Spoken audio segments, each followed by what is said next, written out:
front. All right. There's also abbreviations. If you have the letters, you're reading across and you find an A and a B, it's about, the word about.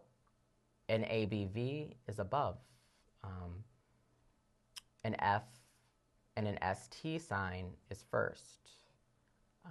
A TD is today. TN is tonight. But just a ton of those. Yeah, and going back And to it sounds the ST, complicated, but once you learn the alphabet, and then it's just like, I learned shorthand when I was, in high school, and it's just like learning a shorthand form of Braille, and it's just like any language. Yeah. You learn it fairly quickly if you. Yep. Do you ever get the capable. question? Do you ever get the question? If you know Braille, does it mean you can print it out in other languages? I get that question. I'm like, no, you still have to know the language. Right. Right. This that I'm showing right here with the model 1456 is a TH sign.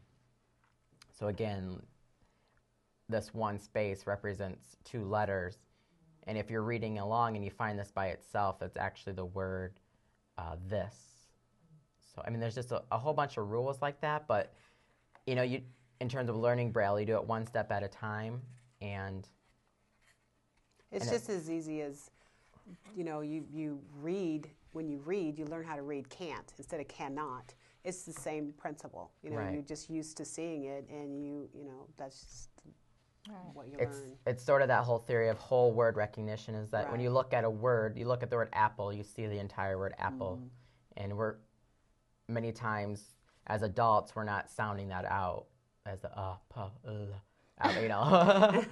What was we that, actually, Darrell? Exactly. Okay. Well, that's the quick lesson in the formation of Braille. We were going to look now at a Braille book. And what I brought here today is a volume that I'm currently reading. This is Harry Potter and the Chamber of Secrets. And if you can see the thickness of that, this is actually one of 3 volumes. So I mean, it isn't as condensed as a book, but You can take it out under a tree and Yes. not right this time of year, but in the Yeah. summer, And a book that's not as large as the Harry Potter books would fit in one volume. But you can see, and I imagine, I've never seen the pages of a Braille book with actual vision, but I imagine it does look like just a bunch of dots. It does look like just a bunch of dots, I can tell you. But it follows the same rules of what we think as traditional English reading a book. You go from left to right on the page, indent paragraphs, same punctuation. Really no difference in that sense. some people actually read with both hands. I use just my right hand, but some people read with both, and so by the time they get to the end of one line, they're already starting on the next line, and I'm always like, wow. Speed readers. And I am and it's interesting because Braille readers have a dominant hand, and I do read with both hands, but I'm much slower with my right hand, so I use it kind of to start going to the next line when I'm still trying to finish the line that I'm on. And it's interesting because just like print, you know, I still consider myself fairly slow in reading, but you start to recognize words. Like for me, I just zoom right over the word Harry in terms of Harry Potter.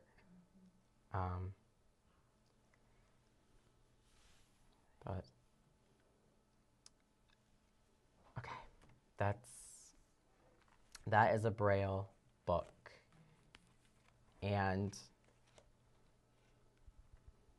this Braille book came from the Iowa Department for the Blind, which is a state agency, and the Iowa Department for the Blind has the largest library in the United States for Braille books. So we have a great resource here in Iowa. But if we're looking for a book, they can help get it into Braille form if it's not already in a Braille format. 4 minutes left. Okay. 26 minutes. And it's never, you're never too old to learn Braille. You know, if you're having problems with vision or whatever. We just had a convention, a state convention a few weeks ago, and one of the rehab counselors who was attending said there was a woman who was, I think, 102, Yeah. who Yep. decided she wanted to learn to read Braille. And so she had just started to learn and was doing well at reading Braille. I thought, wow, she's 102. That's pretty good to start learning Braille. And I was going to show that technology does help, but even with Braille. And what I have here is a piece of technology. It's called a Braille note. But on the bottom here, it has a series of pens that they call refreshable Braille. And this is really a computer without a screen, but I can load books that are digital, that are in text. And I actually have all of the Harry Potter books loaded on here so that I can run my fingers across the bottom there and read the Braille. If you can see, that just popped up a whole line of Braille along there. So just another way for us as blind people to read. The written word. well, and hopefully with the technology like that and with Braille printers now, you know, it will be easier for schools to teach Braille to kids because they Yes. can just go and, if they have a Braille printer, they could just print out the page the kids are working on or whatever. You know, it's just getting the people to realize that Braille is very, very important for the kids. I think they've determined that their 70% of blind people are unemployed, not because they don't want to work, but because of misconceptions and because of, you know, lack of skills like Braille. But they've determined that 90% of the people who do work as blind people have Braille skills, and that is pretty telling to me. That's just a great example of uses of Braille just in our daily life, but also in work. And the thing that I want to show here, which is really important, is that just as with print, being able to pull out a piece of pen and paper and write something down, as blind people, we need to have that same advantage. And the thing that I've got here is called a slate and stylus. It's a metal slate that clamps over a piece of paper, and with the stylus, able to follow the squares that it makes with the slate.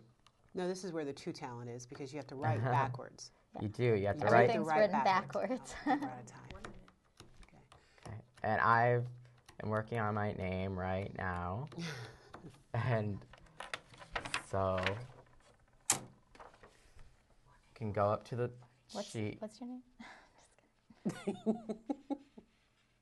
and it says Darrell. Did you put your capital there? D-A-R. Yes, I did, and I put my capital sign in front of the D. Very good. Deb. D-A-R. And I did the A-R sign, because there's an A-R sign, R-E-L. But in using the slate, it just repeats down the page, and I could fill this entire page up with Braille. And the thing that's nice, you know, people have little note takers and laptops. People have note takers and laptops, but as we all know, technology, electricity goes out, or your computer stops working for some reason, or whatever. And to have the, you know, have the Braille skills and writing, you can take down notes whenever you need to. We're done. Yeah. Take down whatever. I want to thank you for listening today, and this is just your first lesson in Braille. We did, how many minutes did we do?